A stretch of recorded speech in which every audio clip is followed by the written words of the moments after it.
The American dream, more like living a nightmare for 6 cultural exchange participants from Russia and the Ukraine. They wanted to experience the American life, but when they arrived in Midland, there was no place to live. As Sylvia Gonzalez tells you, some are being forced to stay in our local shelters.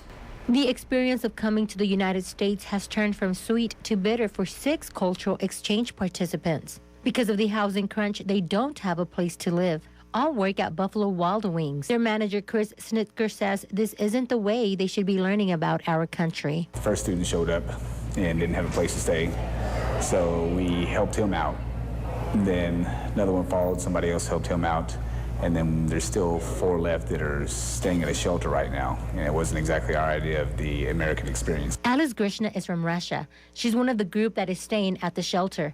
Alice tells us she has to be out of the shelter by 7 in the morning and be back by 9 at night if she wants to secure a place to sleep. The situation is not only upsetting for her, but for her mother as well. My mom very nervous, really, because I'm in shelter.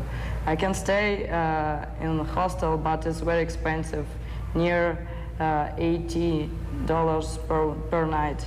It's very expensive. News Was 9 contacted the inter-exchange agency that brought the group to the United States. At first, they told us it was the participants' responsibility to find their own housing. Their manager, Chris Snitker, was told the same thing. The company explained that they're not responsible for the housing, basically.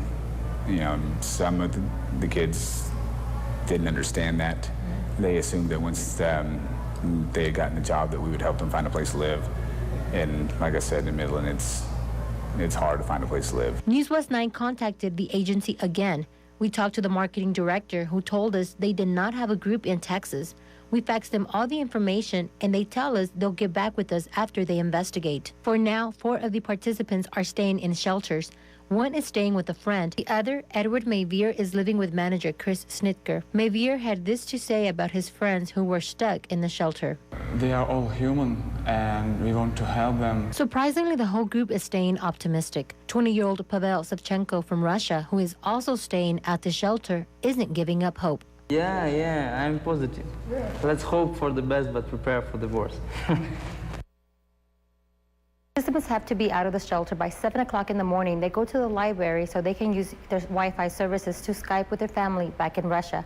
If you want to help these individuals find a place to stay for the next 3 months, please contact Chris Snitker at area code 512-216-9227. Live in the studio, Sylvia Gonzalez, News Was 9.